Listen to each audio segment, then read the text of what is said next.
up first is the swearing in of myself as mayor, Chad and Kate as alderpersons. So Curry, if you'd like to come forward, and we will take care of that.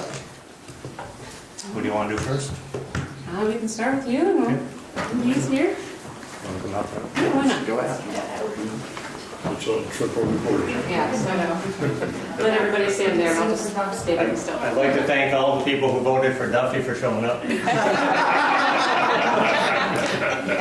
All right, please raise your right hand and repeat after me. I state your name. I, Timothy Smith, Do solemnly swear that I will be true do solemnly swear I will be true and faithful to the state of Vermont, and faithful to the state of Vermont, and that I will not directly or indirectly and I will not directly or indirectly do any act or thing injurious to the Constitution. one more time on that. Do any act or thing Do any act or thing injurious to the Constitution injurious to the Constitution or government thereof. or government of thereof, So help me God. so help me God, Under the pains and penalties of perjury. under the pains and penalty of perjury. And now swear you in for the oath of office. I state your name. I, Timothy Smith, Do solemnly swear do solemnly swear that I will faithfully execute the office of mayor I will faithfully execute the office of mayor for the state of Vermont, for the state of Vermont, and will therein do equal right, and will therein therein do equal right of equal right and justice to all persons, and justice to all persons, to the best of my judgment to the best of my judgment and ability according to law. and ability according to law. So help me God. So help me God, Under the pains and penalty of perjury. under the pains and penalty of perjury. There you go.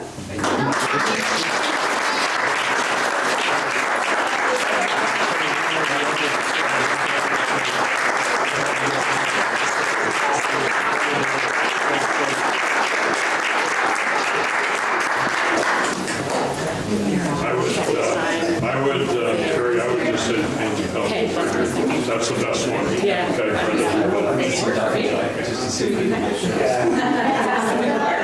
You can do both. You want to go together, Curry? Can we do that? I have to have you both repeat them. Will we say it at the same time? They can do it. They can just state your name at the same time. It's fine. Okay, great. Okay. All right. So this is the oath of allegiance. I state your name. Kate Addison. Do solemnly swear Do solemnly swear that I will be true and faithful that I will be true and faithful to the state of Vermont, to the state of Vermont, and that I will not and that I will not directly or indirectly directly or indirectly do any act or thing do any act or thing injurious to the Constitution injurious to the Constitution or government thereof, or government thereof, under the pains and penalty of perjury. under the pains and penalty of perjury. And I'll do your oath of office. I state your name. I, Kate Laddison, I, Chad Spooner, Do solemnly swear do solemnly swear that I will faithfully execute the office of. that I will faithfully execute the office of State your office, please. City Council. City Ward. Council of Ward 5, City Council, Ward 6, The state of Vermont. For the state of for the Vermont. state of Vermont, And will therein do equal right and justice and will therein do equal right and justice to all persons to all persons to the best of my judgment to the best of my judgment and ability according to law, and ability according to law, under the pains and penalties of perjury. under the pains and penalties of perjury. Thank you.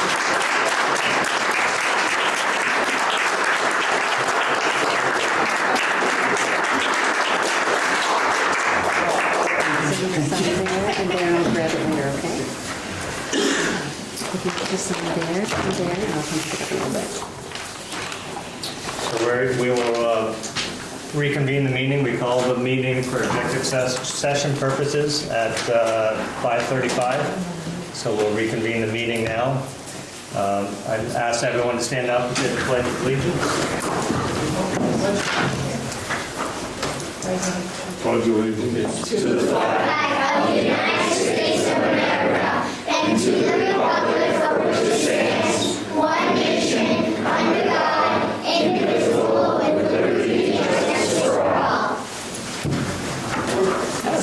Good job, Drew. That was one of the best. So,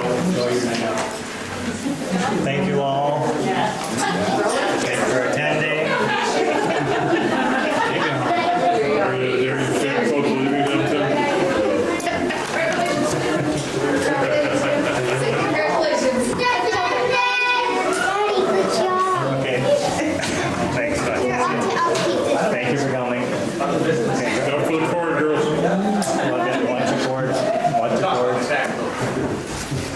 See ya.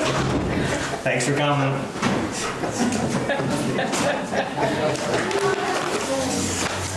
Gee, the meeting almost empty now. So we're opening it up for public comment. If anyone has any public comment at this time. Do we talk about the tax bill now or not? Remember that campaign promise you made?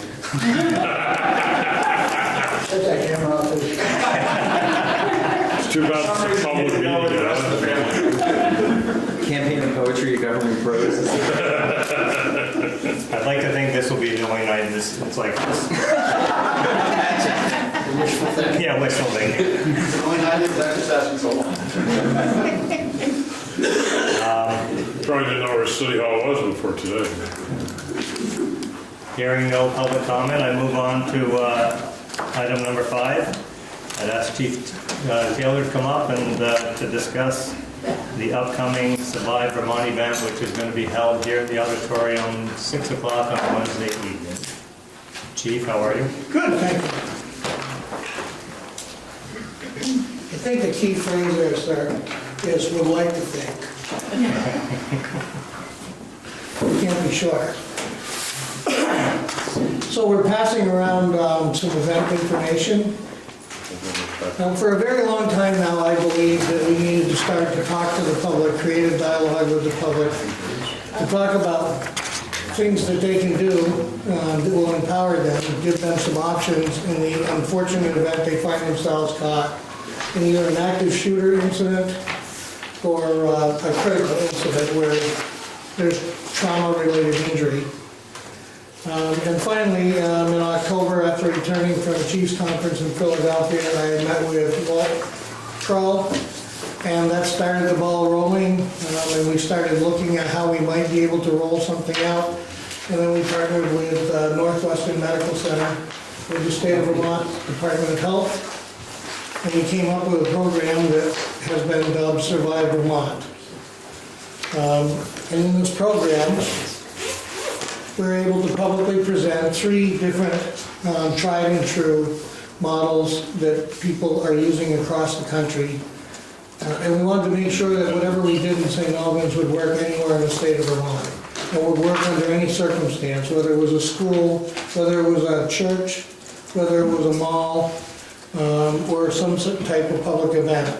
So the first segment of that presentation that we're going to make is called If You See Something, Say Something. I know we've all heard a lot about that since Parkland, Florida. No one can do anything about it if they don't know anything about it. So if somebody does know something about it, it's really important that they make somebody else aware. They don't have to necessarily call the police, but eventually it has to get to the authorities so that we can try to prevent that incident from occurring.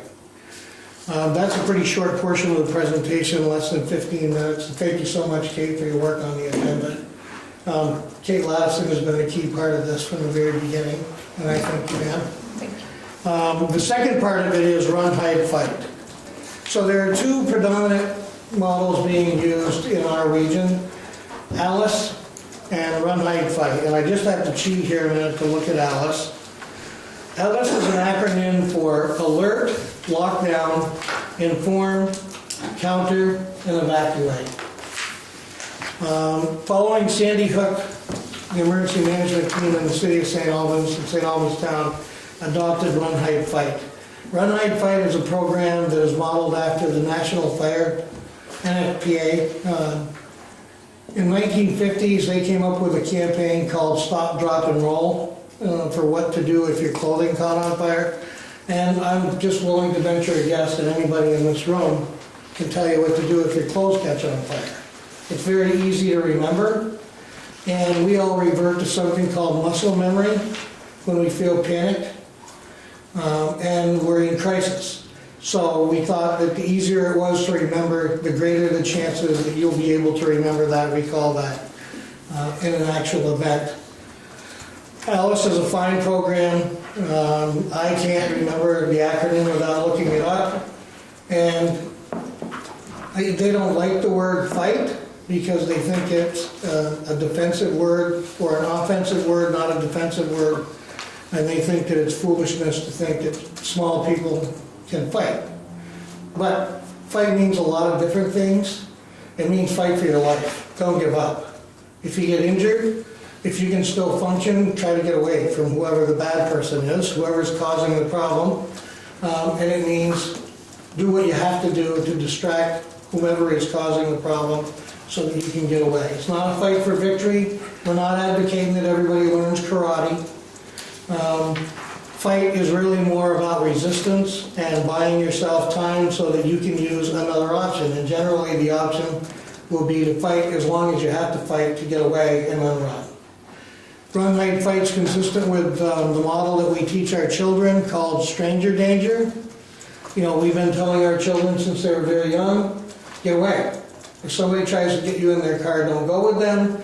And if you don't know them, get away from them. So run, hide, fight fits with that model. It's a continuum and not a ladder. So depending on where you are in the event, you may not have other options available to you. But I think that after it's presented tomorrow, Wednesday evening here, everybody will have a clearer picture. I think we have a great video. It's not presented by the police, it's presented by a school. And they do a really good job of making sure that people understand that those are just options and you exercise those.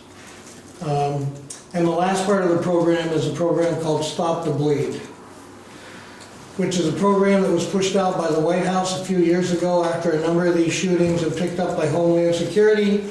And basically that training is, if you are not one of those people who are going to flee the scene, get away, there are some things that you can do to preserve and save lives. And they all surround the issue of blood loss, because these types of events, death is caused by trauma, and more often than not, the trauma is arterial bleeding. So if you can stop the bleeding, you can probably save the person's life. There's no guarantee, but there's a good chance that you might be able to save the person's life. So this presentation should take about an hour and a half to maybe an hour and 45 minutes. We're hoping it's close to an hour and a half. And then we'll be able to field some questions. What this is not a public debate about gun laws in the state of Vermont. It is not a political arena for people to make claims. It is purely objective and informational, and it's meant to provide people with some level of comfort and reassurance that they do have options. And part of what I would leave you with is this thought. If you were walking in a grocery store and something started to unfold and a clerk ran up to you and said, get in this closet and stay here until the police come, would you? I'm guessing we would not. No. Most of us would not. However, if we understood what was going on and we were making choices about whether we were going to run, hide, or fight, we might choose to get in that closet and to stay in the closet until help arrived. But most of us aren't good at just being herded like cattle into whatever it is that somebody else is telling us to do. So we think this is empowering. The thought of being caught in a situation like this is overwhelming. It's very scary. It's probably the scariest thing any of us will ever experience in our life. So we think if we start to have a dialogue now about it, we are betting that families will have dialogues with their children, with other family members, and talk about what will you do, or what are you going to do, or what should you do if something like this happens. And unfortunately, the frequency of these things across the country lead everybody to believe that it can happen anywhere, it can happen anytime, and that we will see more of it moving forward. I will tell you that we have the only really active emergency management team, municipal emergency management team in the state. We meet monthly, and we do a lot of pre-planning and training, and one of the things that we have done, I'm not passing this off to the public, but it also doesn't contain any nuclear secrets, is we've done a threat assessment of every building and school in our community, and we front-loaded this. And the reason that came to be is we know that the average shooting incident lasts between 3 and 7 minutes. And a couple of years ago, I went into the two commanders' offices and said, hypothetically, if we had a shooting right now, and I named a local venue, I want you to take a sheet of yellow paper and just make a list of what you're gonna do and who's gonna do it. But you can't talk to each other. And I went back in my office and I started making the same list. And after 10 minutes, I came back in and said, the shooting's been over with for 3 minutes. Can I see your list? None of us had even finished making our list.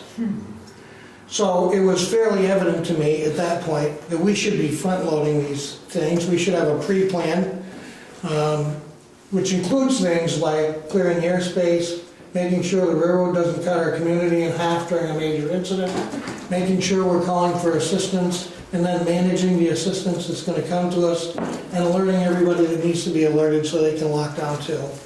I'd be happy to either pass this around if you wanted to look at it. You don't necessarily have to. I just want you to know that we put a lot of time and energy into these things.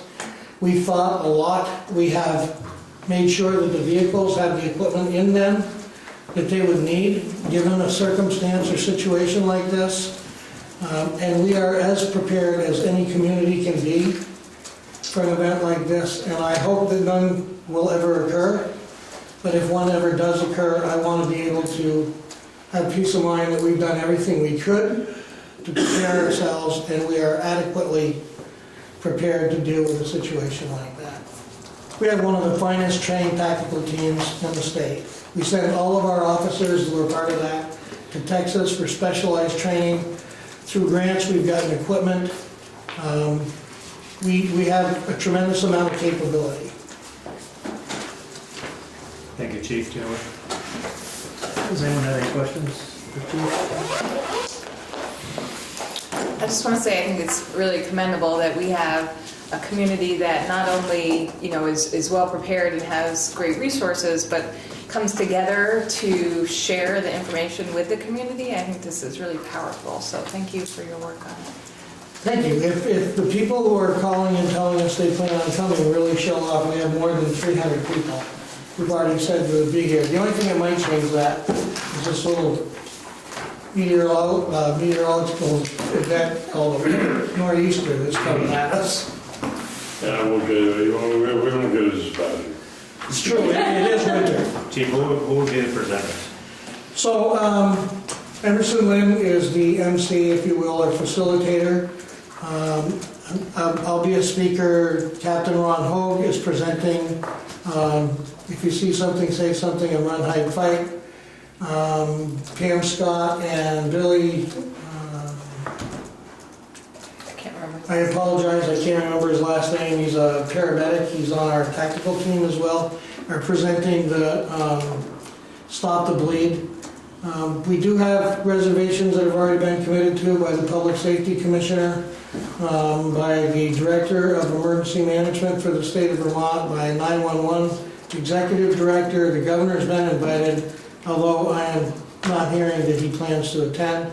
And I've heard from some of the legislators today, and I'm making a list of chiefs, fire chiefs, and police chiefs who plan to attend, and that number already is nearly 24.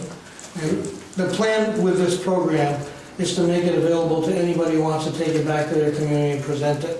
It's not about getting credit for who created the program.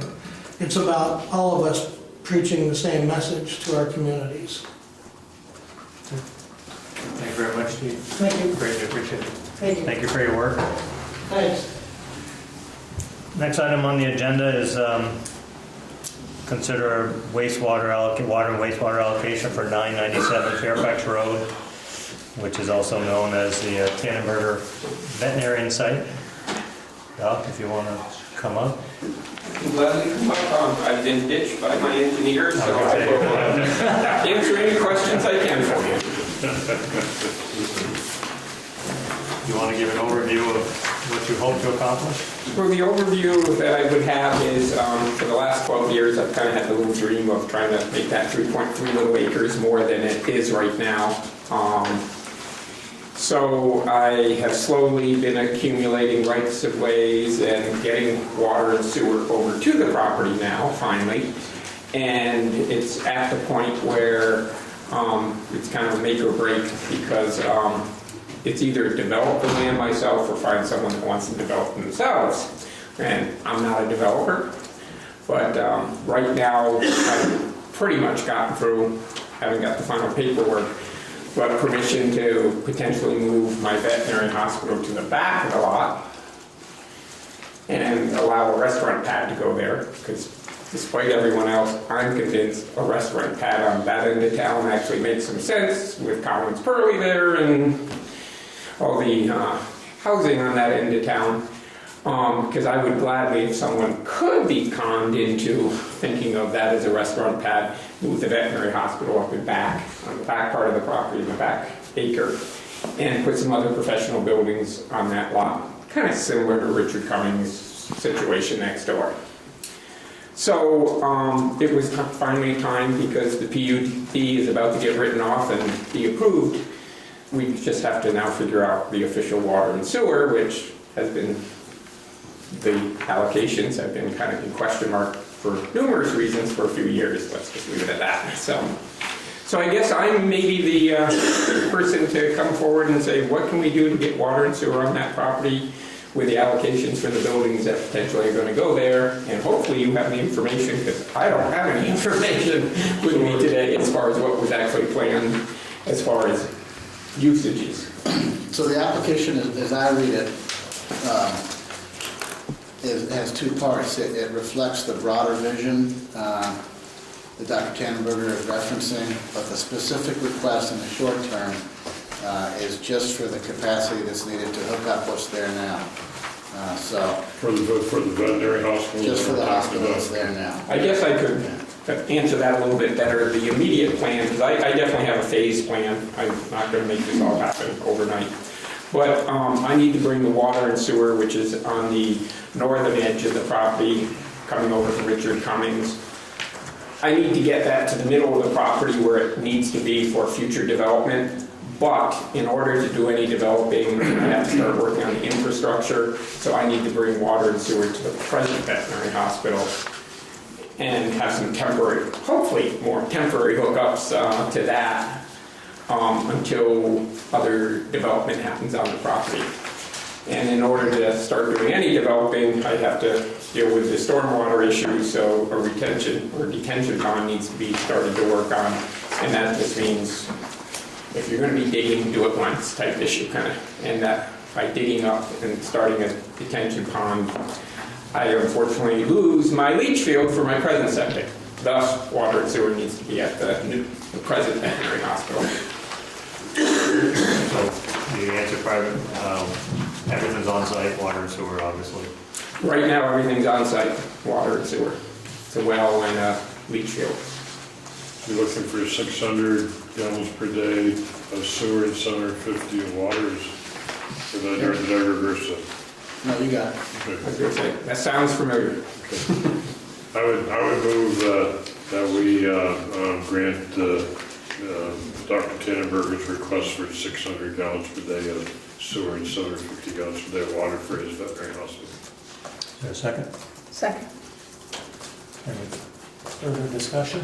So we have allocation review criteria that we have to go through. I see it's been provided by Cross Consulting Engineering.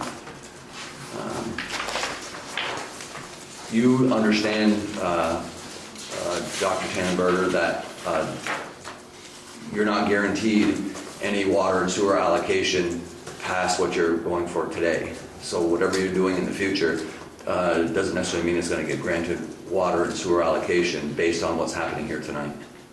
You're aware of that? Correct. I am aware of that, and I do not want to get an allocation for my full plan at this point, for many reasons. But you're worried you have to come back to the city for additional. Yes.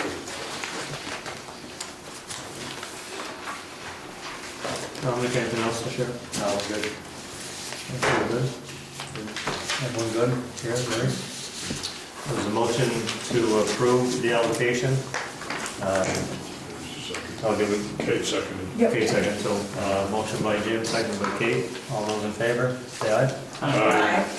Any opposition? Motion passes. Thank you, Don. Great. Coming Thank in. you, guys. Have a good evening. Thank you. Yeah. I move we adjourn at a regular city council meeting and move into liquor control. Just before we do that, we're, Missing folks, some people. are they here? We're 15 minutes ahead of schedule. Yeah. The Smith administration is very efficient. I'll get used to that. Maureen's here, obviously.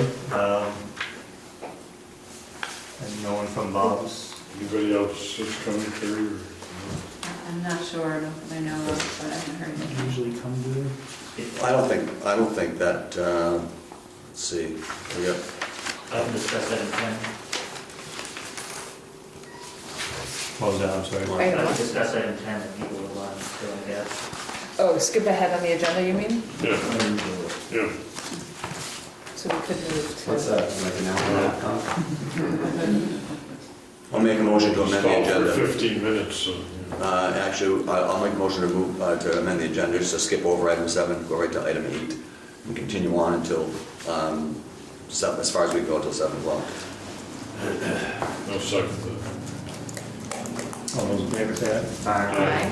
Any opposed? So moved. So there's your part. You okay with that, Maureen? You got until 7 anyway, so. Okay, so we'll go back to Item 8.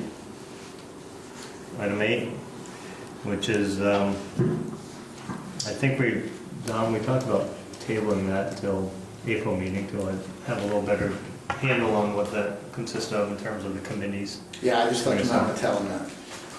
So, Good idea. Yeah, bring it on, tell us, talk to us. so I would, Dom and I had talked about that briefly. We've met. We haven't fully discussed what the committee's duties and who's been on it in the past. We didn't get that far down the road, so I would entertain a motion to table that till the April meeting. I'll entertain a motion to, I'll make a motion to table item 8B until April.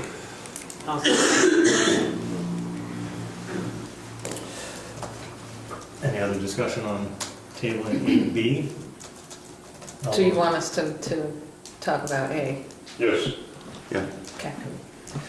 All those in favor? of Hold on, tabling? so I just have a quick thing. Don, can we make sure that whoever is on the Public Safety and Quality of Life Committee gets a meeting in April, because there's like 5 things coming up along with paving.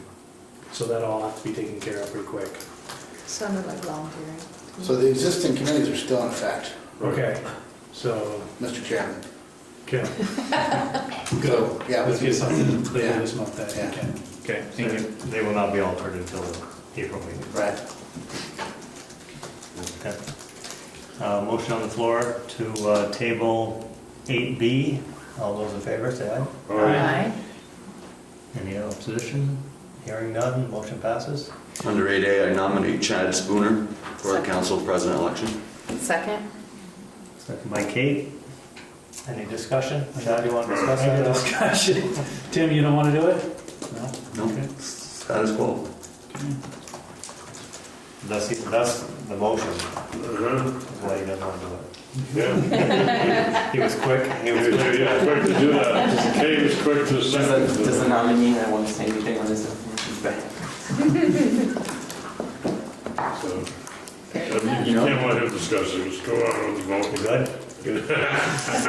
So, motion to nominate Chad Spooner as the council president. Motion's on the floor. All those in favor, say aye. Aye. Any opposition? None? Hearing none? Motion Railroad passes. City, so we go. We're moving on to item number 9. Corinne, Oh, sure, I'll be very brief, I'd but... like to take a moment to congratulate you on your election. Oh, thank you very much. I think you're going to be a great addition to the office, and look forward to working with you. So thank Great. you and welcome. Thank you very much. I'm beyond thrilled to be here, and I really look forward to making the office more integrated with the community and within the City Hall structure itself. As I'm acclimating to all the systems that are in place now, getting up to speed on how things work, I'll be going forward looking at any systems that could be updated, that kind of thing. And then basically what I would just love to do is grab some contact info from you all and meet with you. You've been to a lot of these meetings. I've yet to attend, unfortunately, but anything you've heard that the clerk's office could be a part of or improve. that would be really good. And, certain things like liquor control, anything that helps make things move smoother, I'm really open, so look forward to working with everybody. On the website already, as far as contact info for me, I'm happy to share it with you, but I think it's all there Okay. on the city website. Oh, the city, yeah, sure. Yeah, so thank you very much, and, if you have any questions for me, just let me know. I'd just like to share, Kurt and I had a quick conversation on election day about one thing that, an initiative that we both like to work on would be setting up some kids ballots on election day. Trying to get kids in the habit of voting, trying to get them in the habit of coming to City Hall. I personally was a little disappointed with the 770 voters or whatever it was. I thought it should always be more. But I think if we can get kids in the habit of being engaged to come and vote on whatever we choose to put it out as a ballot, and Curry was fully on. Yeah, I'd love to go to base for that. schools, yeah, great. I think the brief time that the state did this kids vote thing, to me, in my mind, it was very successful, and I was disappointed when they stopped it, so very much in favor of that. I think it's a great idea. There's a number, I don't know how many kids came in with their parents, but I think it's an opportunity to start grooming kids to vote and get them in the habit of coming to City Hall. I don't know if it's even possible, because I don't know if we have one tabulator or two.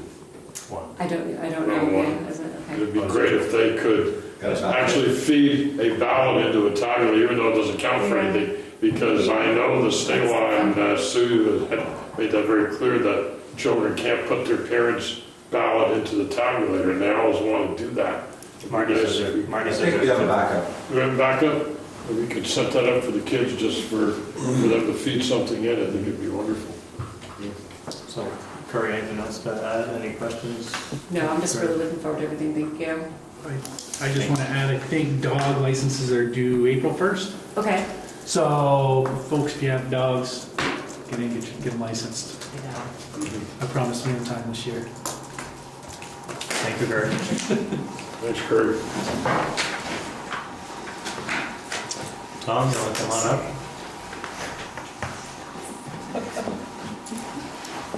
Complete edition, and I can pass something around, filled out version and some blank ones. Curry took care of this, the meeting interview last week. We had to make payroll and someone had to sign the checks and the transfer of funds. This is an update to the bank resolution of Peoples. Council members have to sign it. It's been a little while since it's been updated, but what we're asking for is what's in place today. And in summary, what that means is the city clerk, treasurer, and whoever Curry elects to appoint as a deputy has full access to sign checks, deposit funds, transfer funds at Peoples, which is our main bank. The city manager and then the person in my chair, who essentially is acting as a manager's designee, has the authority to enter into debt agreements, take out loans with the bank, as approved by the council and the voters in the budgets. The city council and the clerk also have the authority to open the safe deposit box. And then finally, the city accounting staff can see the bank statements electronically, read-only access. That's the way our banking resolutions have read for years and years, and we're just asking to update all the signatures and update all the names. We have, probably in the future we'll come at you with other resolutions. We have other deposits in other banks, but there's no action needed on those deposits for a long time. The Northwood Savings account is for the hotel, and that money's going to be there for a little while, so we're not transferring, we're not writing checks from that account. Similarly, we have some CDs with NEPQ, but again, those are just sitting there earning interest. Any questions on that? Are the description of powers and your delineation of A through F, are those standard? Auditors agree with that? Yes. Okay. In the case for, as long as I can go back. Okay. And that just would need to be passed around and get signatures, so. Tom, do you need a motion? I don't know, that's for you on that. warrant for that. Consider a motion as presented. Entertain a motion. I move, oh, go ahead. No, you go ahead. Okay, I move that we update, that we approve the updated banking resolutions. as Second. presented. Motion by Chad, seconded by Jim. Any other questions, comments? Hearing none, all those in favor? Say aye. Anyone opposed? Motion passes. Thank you, Tom. Is there a good time to get everyone before you leave? Sure, I'll be around.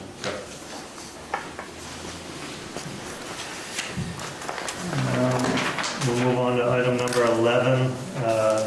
Turn it over to you, Don, regarding council goals and objectives. The council will recall, we typically set annual goals and objectives and then review those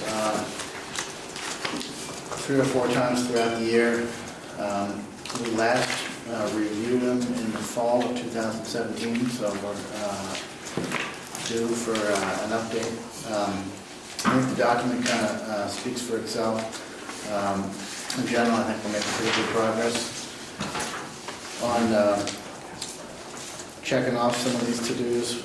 One of the ones that Tim and I talked about earlier today was the trash ordinance. He seemed to express some interest in seeing that be jump-started, so we can put that on the list. Tim and I will do some thinking, council discussion about when we want to do our goal-setting session for the next 12-month cycle. We've done it in the past in the spring, we've done it in the fall. With a new mayor, it might be helpful to do it in the spring. So certainly open to any questions about specific to-dos that folks saw. Yeah, just real quickly from my personal perspective for myself, I wasn't supposed to be here tonight. I was supposed to have had surgery last week on replacing both of my knees. That was aborted, that surgery, and it's now been postponed. It's rescheduled to April 6th. So I probably won't be here. Okay. But I can get something in writing to the rest of you if you want about what I feel about for goals and objectives. What's the next meeting be? Second Monday. Yes. What's the recovery time for you, Jim? You're not going to be able to... I'm sorry? What, are you off for 2 weeks? Or 3 weeks? I'll be out. I'm having surgery at the 6th, so I probably won't be back to work for 8 weeks, but I might be able to get in here in April. I'm not sure. In May, I'm not sure, but I might push it back a little bit too far. I'll go pick them up. Well, I was going to say, now we can retreat at Jim's house. So the surgery's Friday the 6th. Yes. Regular council meeting is Monday the 9th. That might be a little soon. Just might be. Unless you want to come down to the Fanny on rehab and do it there. And I'm out of action probably from April 12 until May 7. So, second week of May, how's that looking for you? Yeah. I think that's a good time. It allows you to get oriented and get your feet on the ground. I'd be fine with that. And yeah, we have elevators here. Hopefully I'll be able to get in here by then. So we can set a date next, a firm date next council meeting? Sure. Yeah. Okay.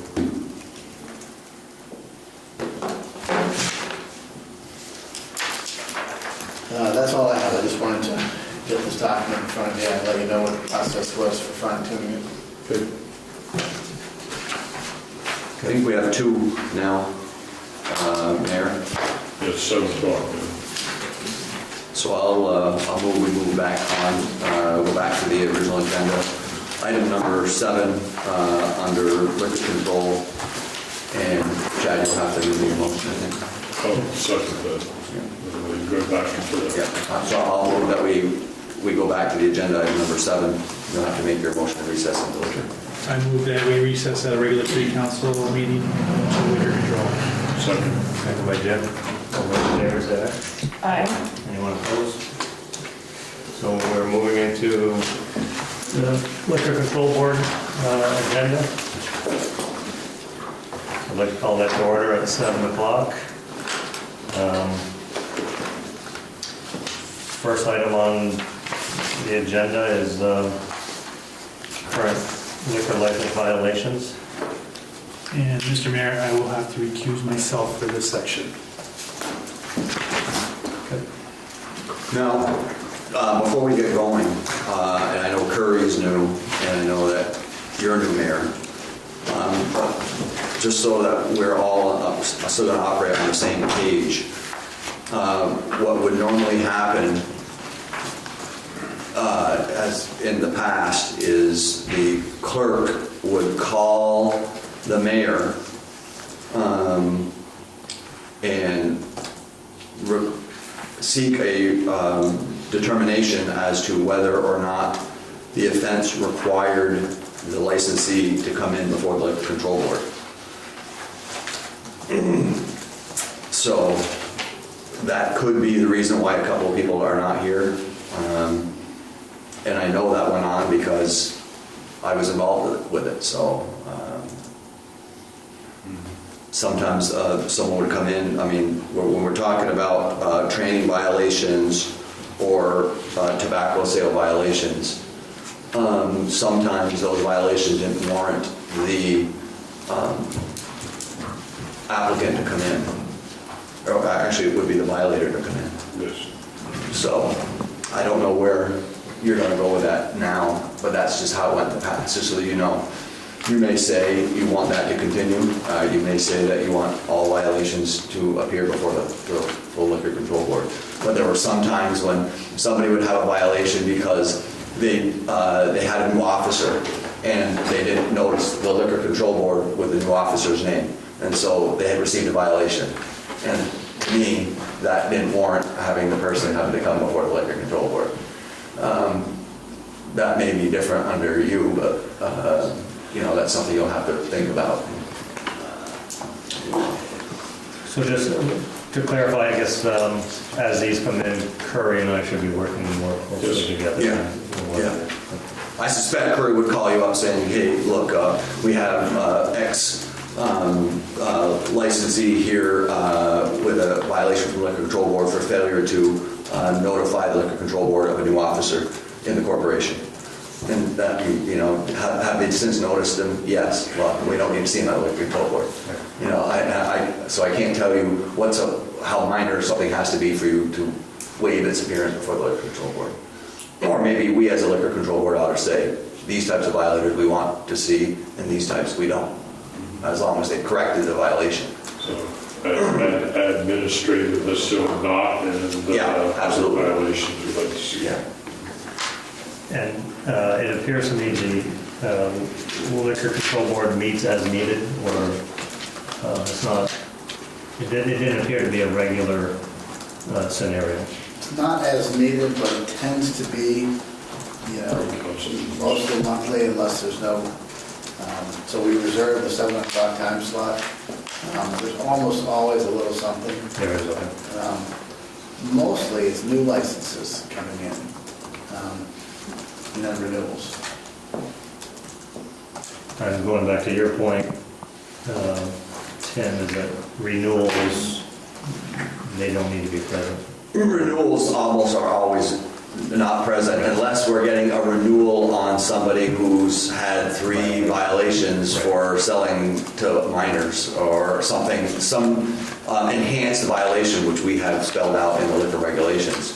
And those are the types of people that we want to see in front of us. There probably are a couple, none on tonight's list, but there probably are a couple out there that need to come talk to us before we start issuing your new liquor license. This spreadsheet here pretty much summarizes. Are you familiar with that, Curry? With that spreadsheet? A little bit, I have it Okay. here, but I have to read more probably. Something you probably want to continue preparing for the council. So why don't we start with, Rob, if you want to come up and sit, and we'll start with you and... here? Sure. Yeah, the hot seat row. Thank you for coming. I like the hot seat. So I'm not in order for this one. We've got the report from the state. Any comments on it? Well, you know, we just try hard. I don't know the scenario the kid he did to the ID, and This, No, I don't know. You just didn't have the training. You didn't have the training. You didn't have the, you didn't go to the Well, training you know, session. that was something that I was concerned about because, of course, I'm the trainer, you know. Since then, of course, I knew that liquor license was coming up, and I said, oh, I need to get addressed with that. And I did it prior to even John talking to me to be recertified. That was something that I was concerned about because it's every 2 years, and it becomes an anniversary date on the date that I did it, not the date that my license comes due. So I guess as error comes up, you know, you forget what happens. And I said, oh, geez, the liquor license is coming up. Oh, I gotta get certified again, I guarantee it, because it's been 2 years. So the answer probably is if you could put the anniversary date with our liquor license, then we could be every 2 years, we'd be in compliance with no problem. I was out of compliance by at that time with maybe. I think this is a little bit different. Your cashier was not trained. Is that right? Right, well, my cashier was trained, but I was out of compliance. See. So he was trained? Yeah, by me, but when I trained him, I was out of compliance by like 2 weeks. So. Yeah, we don't set that rule. Right, I understand that, but that's when the anniversary date was when I got trained. So I think my anniversary date was September, and he got trained in November. And I went, oh, and I missed it. And then when my liquor license was coming up, I knew that I had to get trained anyways. So I got trained again, and I was. Have you shared that with Marty? Marty's on the stage. I kind of did the other day, yeah. I talked with him about that the other day. And I did talk to John about it because he came in and we chit-chatted. And I got a pretty good relationship with John. We're a pretty tight ship, you know. It was actually my son that did it, so I learned an experience by him. As he graduates high school, he'll be coming aboard with me, so then he'll be certified.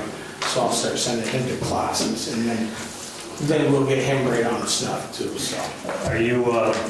But now I'm in compliance now, and Are you on board with the town league? Yep, we're all on board with all that. Actually, it happened already, right? Yeah, it's all been taken care of. So, just out of curiosity, for my benefit, do they come and check on you on that day?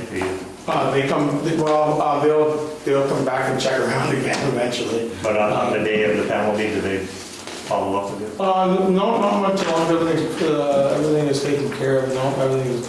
I was already trained, so if I was out of compliance at that time, we probably would have discussed that again and get myself into compliance. But I was already in compliance, so knowing that the liquor license is due now, so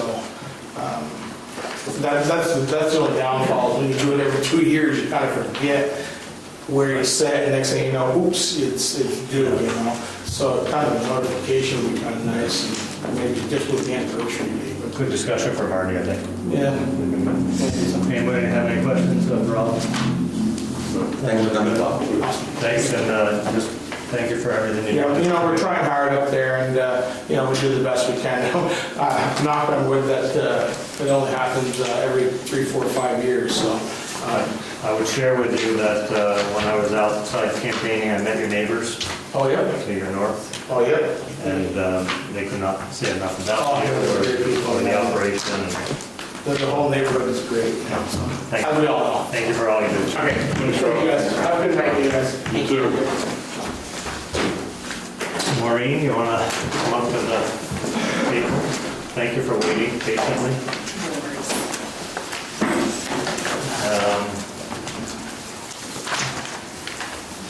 Yours was a similar situation. Do you want to touch on that?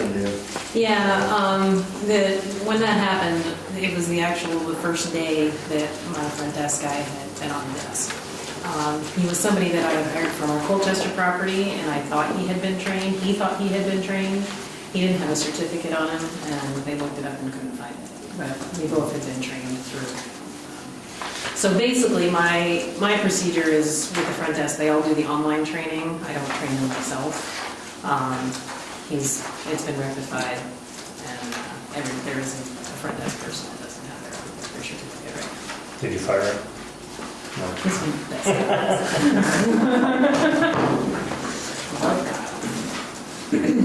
Any questions for Maureen in that situation?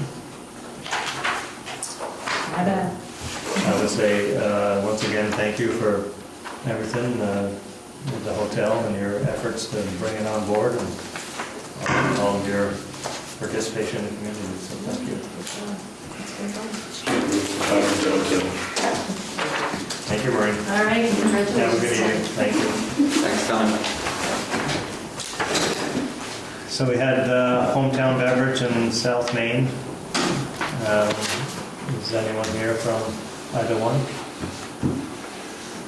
Nope. I can attest that they have stopped by to work with the clerk's office and grab some information regarding tobacco and liquor control. So there has been somebody stopping by, and I made a note to check in with Stu tomorrow and see how best to follow up.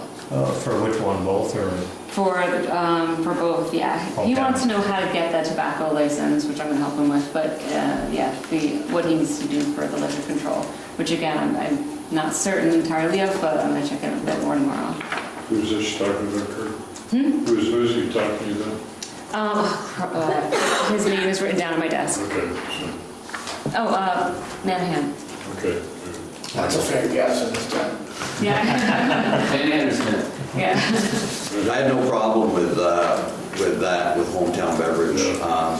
But I'd like to see a letter from either the clerk, coming out of the clerk's office, maybe approved by the mayor for South Main Grocery, just to let them know that we're aware of the tobacco sale infraction, and that before their liquor license gets approved, that the liquor control board wants to see them appear in front of it on the day that their license gets approved, if they don't come before that. South Main Grocery, as you can look at the violations, has some substantial violations. And that, to me, shows an attitude of carelessness. 1, 2, 3, 4, 5, 6, 7, now 8 violations. I know we said that when we came up with the new liquor regulations, that we would put everybody on even keel. But to not even have them show up on a third offense to let us know what's going on. I know personally I don't want to see them. And since I'm on the council and I'm on the liquor control board, I want to see these guys before we give them a license. Are they up for renewal now? Or No, not tonight. But I just want to let them know we think this is serious now. It's getting to the point where I think the third offense is getting kind of serious, even though it's tobacco, but it's still serious. I won't be here to next meeting, but I think I support you. I think they should come before the council maybe for the April meeting.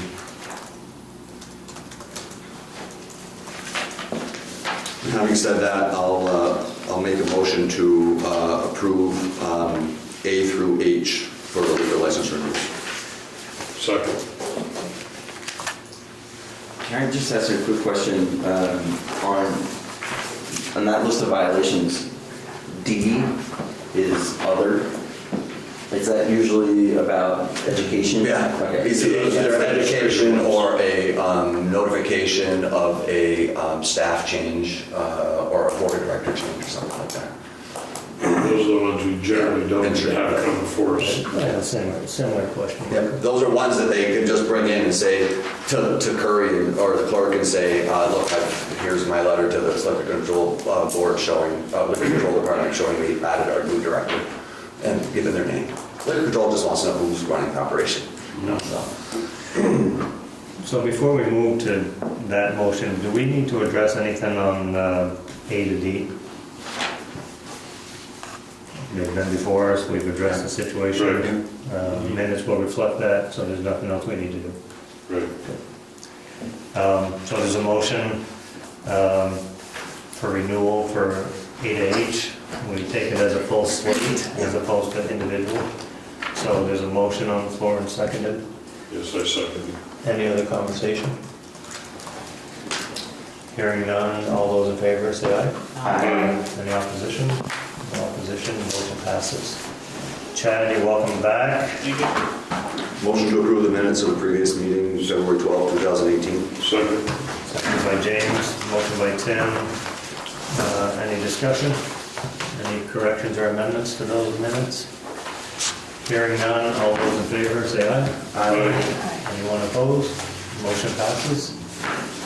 So I would entertain a motion. Is there any other business? Curry, you're going to keep us going on the spreadsheet that shows the violations from time to time, so that we Yes. can have that in front of us, just like we had it tonight. Absolutely. For Wednesday. I do have things to sign. Does that happen more toward the end of the meeting? Yeah, and at the end of the meeting, Okay. we pass them around really quickly. and usually have a little something there to show us where to sign our names to, so we can do it real quick. There you go. Start at one end and just run them down through, pick one to the other end. Okay, no other.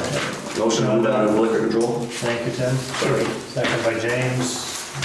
All those in favor say aye. Aye. Any opposition? Hearing none, we have moved out of the liquor control portion of the meeting, and we will entertain a motion to resume the council meeting, starting with item 12. We don't need a motion for that. Done. We're already in the middle. We were in the meeting, in a meeting. We're in a meeting. Yeah, we're just back to the regular meeting. It's like Inception. That's item number 12, first reading of land development regulations. Good evening, thank you. Planning Commission has prepared, as suggested by staff, some housekeeping for dealing with subdivisions in our land development regulations. The purpose is being to be more in line with the state statutes that enable the regulations to eliminate a disconnect that has the DRB chair signing approved plats even when the DRB isn't the party that approved them. And then there's another about removing a provision from the definition of subdivision that has actually some pretty powerful implications across the regs. So if you look at what was prepared in track changes, you'll see the change for section 202 is to amend the definition of subdivision to remove the stipulation that construction of a second principal structure on a lot shall be deemed a subdivision of the parcel.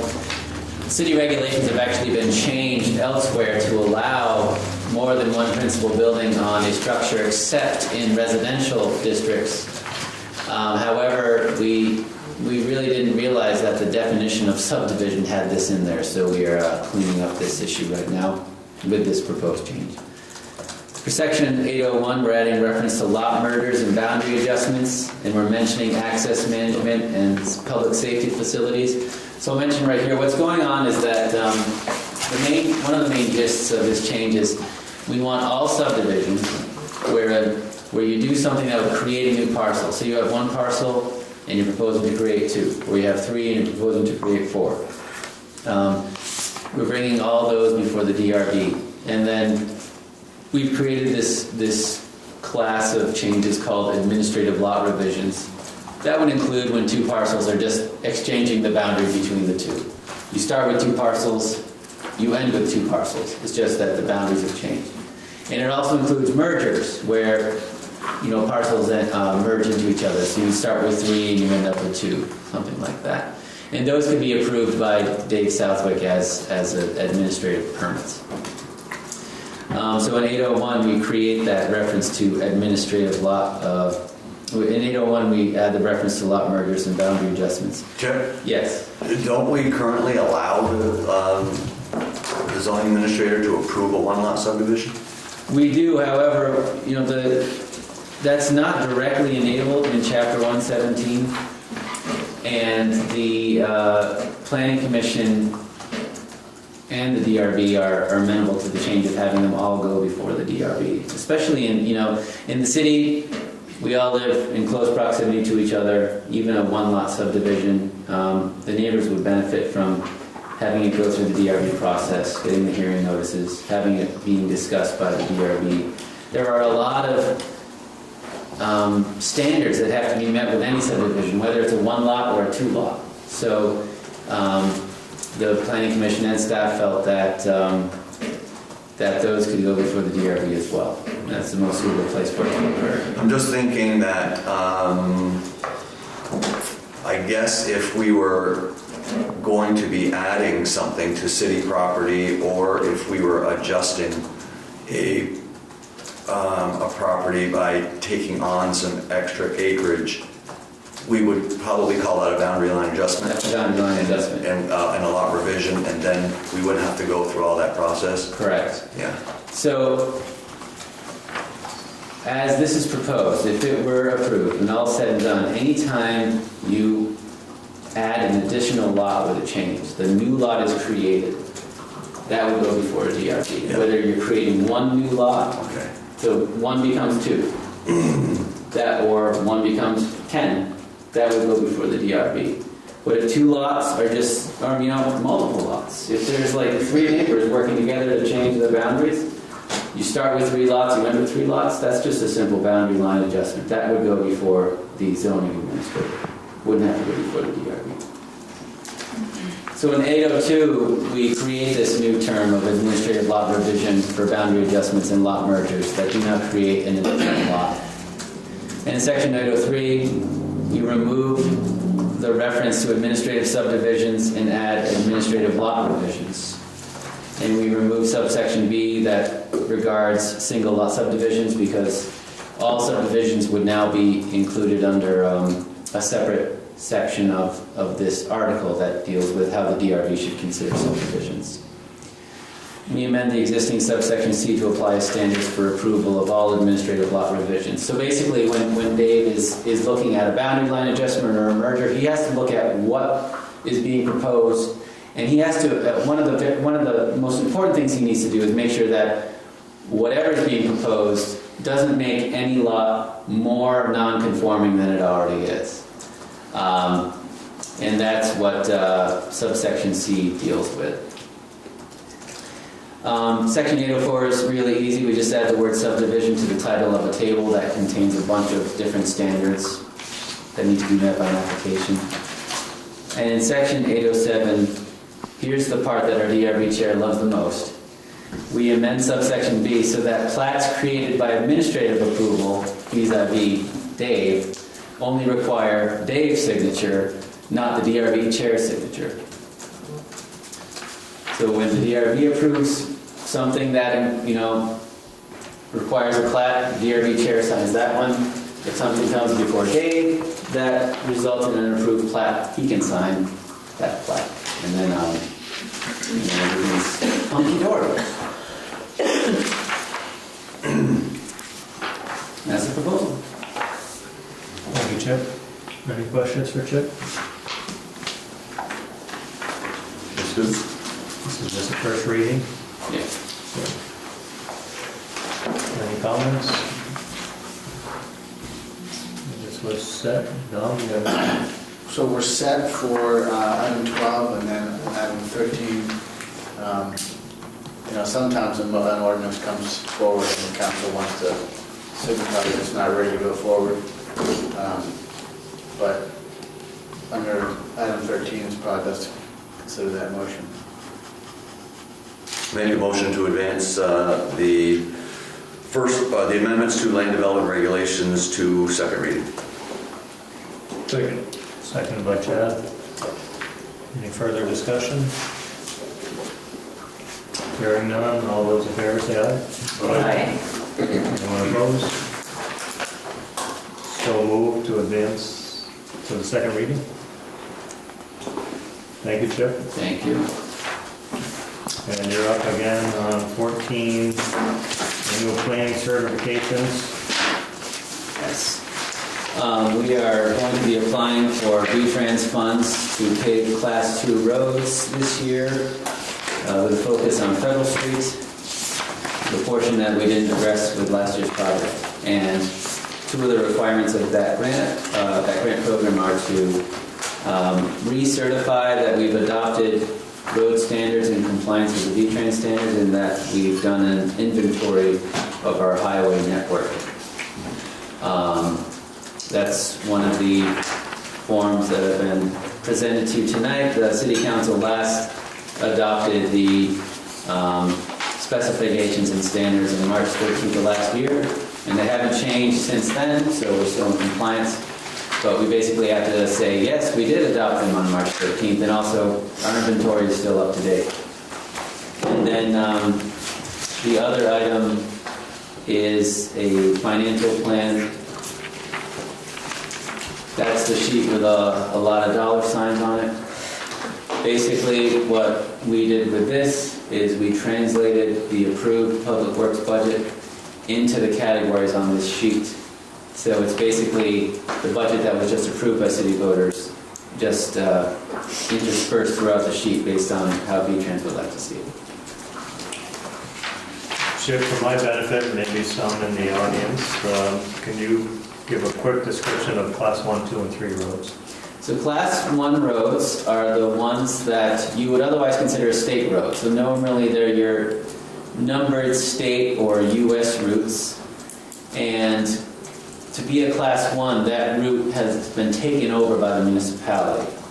So the municipality assumes a lot of the, I'd say, liabilities and responsibilities of maintaining that street. However, we still do get annual state funds associated with our Class 1 mileage, and every once in a while the state comes through and paves Class 1 roads, and that's what happened to Lake Street and Fairfield Street in Lower Newton last year, and that's what's going to happen to Main Street this year. So our Class 1 roads are wherever Route 7, Route 36, and I believe Route 38 are in the city. That's Class 1. And then Class 2 is any city street that connects to Class 1 roads is a Class 2 road. So Federal Street, which goes from Route 36 to Route 38, from Lake Street to Lower Newton Street, that's a Class 2 road. High Street, which goes from Fairfield Street, which is Route 36, all the way out to Route 105, that's a Class 2 road because it connects those two Class 1 roads. Class 3 roads are basically everything else, and then Class 4 roads, we don't really have many in the city. Those normally look like paths and ATV trails. Right. The only road in the city that is not Class 1, 2, or 3, or 4 is the state access highway, the limited access highway out on South Main Street. That's the only piece of street in the city that is technically a state highway. Everything else, the city gets the benefit of being able to exert some control over these roads, the Class 1 in particular, without having to go to V-Trans for permission every single time. So things like curb cuts, things like putting up banners, we can do that as we see fit. And that's one of the benefits of having a Class 1 road. Thank you for that clarification. Motion to approve the certificate of road standards and inventory. First by Tim, second by Jim. Any other conversations or questions for Chip? Hearing none, all those in favor say aye. Aye. Any opposition? Motion passes. Motion to approve the annual financial plan for city streets. Second. Motion by Tim, seconded by Michael. Any comments, questions for Chip? Hearing none, all those in favor say aye. Aye. Anyone opposed? And the certification passes. Motion to approve warrants 2, 12, 18. Second. We're going to give that one to you, Marie. First to Tim, seconded by Marie. Sorry. Yeah, okay. Any questions, comments? Hearing none, all those in favor say aye. Aye. Anyone opposed? Warrants approved. Motion to approve warrants 2, 23, 18. Second. Seconded by Michael. All those in favor? Well, any questions or comments? Hearing none, all those in favor say aye. Aye. Any opposition? Hearing none, motion passes. Motion to approve warrants 3, 9, 18. Second. Motion by Alderman Hawkins, seconded by Alderman Pelkey. Any questions, comments? Hearing none, all those in favor say aye. Aye. Any opposition? None. So the 3/9/18 warrant passes as well. Motion to approve minutes 2/12/18. Second. Motion by Alderman Hawkins, seconded by Alderman Selke to approve minutes. Any comments, corrections, questions? Hearing none, all those in favor say aye. Anyone opposed? Compliments to the minute taker. Minutes passed for 2/12/18. Moving on, does anyone have other business? Carolyn Rachel?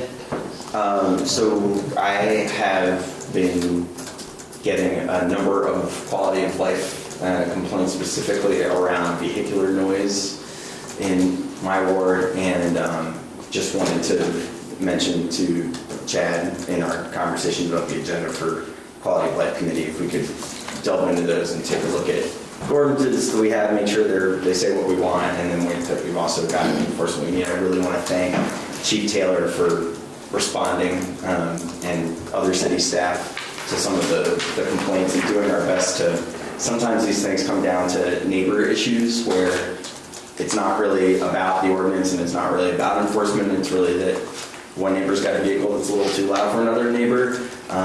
So these are kind of tough issues, but I think as a city we need to think about, especially if people have vehicles that have been illegally modified so that their exhaust is significantly louder than it would be otherwise. If there's anything that we can do as a municipality, I've been contacted by several people about a particular vehicle in my ward, and I don't think right now, the way things are, that we as a municipality have a lot of authority over it, but it's something I think we should at least take a look at, see if there isn't more that we can do.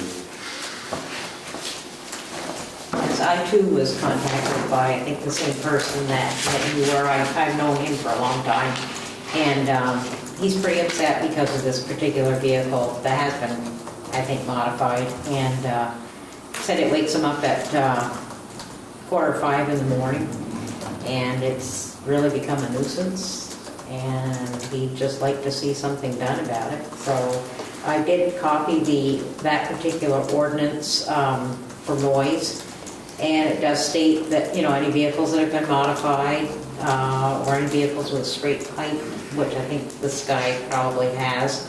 So, yeah, I'd like to be a part of that meeting too, if I could, when they have that. And then I had a second, were you done, Mike? I'm sorry. That's all I got. I did have something else too. I was contacted by a person on Spruce Street that said the wrong way issue is still there. People are constantly going in the wrong direction. Part of the problem is the sign that says one way is in the summertime hidden behind a tree. It also faces the wrong way. If you're coming down LaSalle heading east, you're looking at the back of the sign. There's nothing there showing one way at all. So, as bad as that is, there's also a considerable amount of speeding going on down that street constantly, both ways, right and wrong way. A lot of kids on that street, so if there's a way that we can either look into that and make sure that that's patrolled better or whatever, I don't know what the answer is, but definitely the wrong way issue, I think, needs to be addressed. So that's all I've got. Beyond just the signage, resolve the issue? Yeah. Was driving into Swanton the other day, and as you're coming in on Route 7 from the south headed north, they actually have like a speed, it's not a speed car, it's just like it's a plaque this big, and it lights up, tells you your speed. So like I was coming down, you're not thinking about it, you're just coming into town, and I was doing 35 and there's 25 there. So that's where it just reminds you that at that point you need to slow down. So they can't be that expensive because it was mounted to the pole. I wonder if that's something we can probably look at. Yeah, they had those up on the highway right before you get on the safety corridor there between Costco exit. I like those because they're about 10 miles an hour off. Yeah. Before you go by before they even have a chance to get your signal. Yeah. But this one, you can see a long ways away. If you were going 26, it was flashing. Yeah. So usually it's 5 miles over before they start flashing. This thing was flashing 26. So.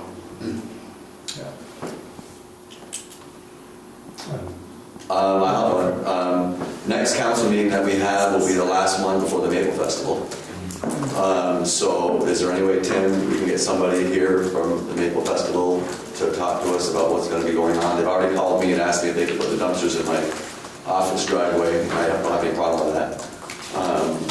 But I'd like to see what's up and maybe any city action that we're going to have.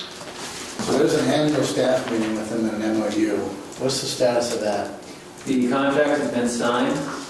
We have a really good relationship with the festival and good communication these days. They didn't tell us about anything groundbreakingly new. A couple more things in the park that we're going to try. I think there will be one more food truck or food vendor in the park, perhaps one more ride.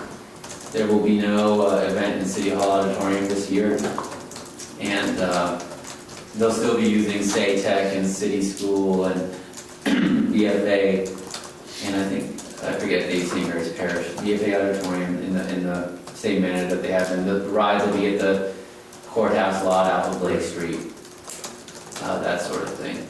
And there will be a couple new things. They try something new every year just to make sure they force themselves to keep it fresh and try something new. But I don't think there's anything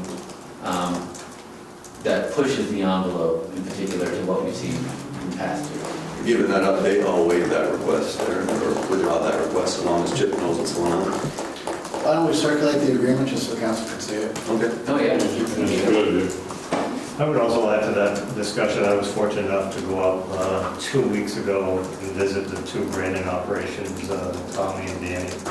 And I would be more than willing to coordinate a visit for the council. I think it's important to see what the impact of sugaring is now on the region, not just St. Albans for the Maple Festival, but what's happening.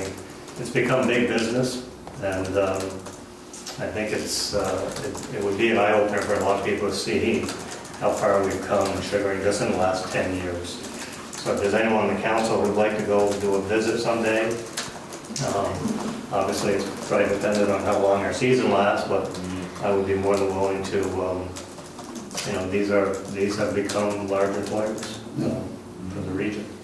And the amount of capital that comes into the region is huge now. It's not just selling gallons of maple syrup, it's selling totes that are 350 gallons of maple syrup. So if anyone would like to do that, let me know. I'll be glad to coordinate that. And I just have a couple quick things. I got a complaint the other day about that. There's a house on Bishop on the north side between Brown and Smith. I think they call it the Barn. So the neighbors have been complaining pretty heavily about some activity going on there. And the other one, my other comment is I want to thank Alan and the road crew. On election night, someone contacted me about the railroad tracks on Neeson Street and how the asphalt around the tracks are really deteriorated.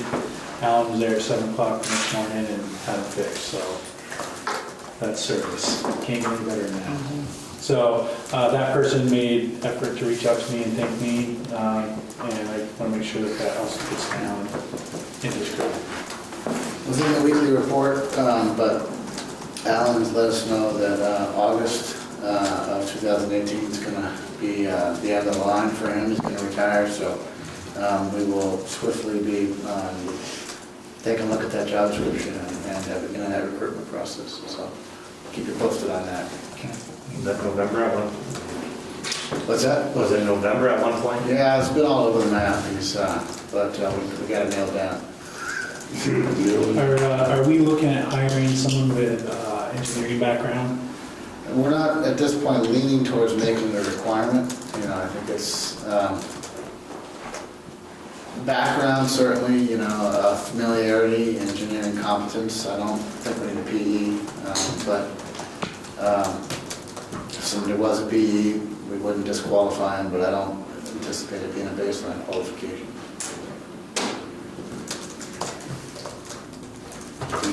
not to rattle too many cages because we try to be neighborhood with them, but I've had a couple of times in the last month or so that I've had some people complain about and I don't know if it's true or not, the inordinately long trains or or staying at blocking crossings for an inordinate amount of time. And I know years past we had issues with that and we dealt with that with the railroad. I don't know if that's happening, but if it is, maybe we should refresh that with them to get those things opened up faster. Particular time of day? I can't,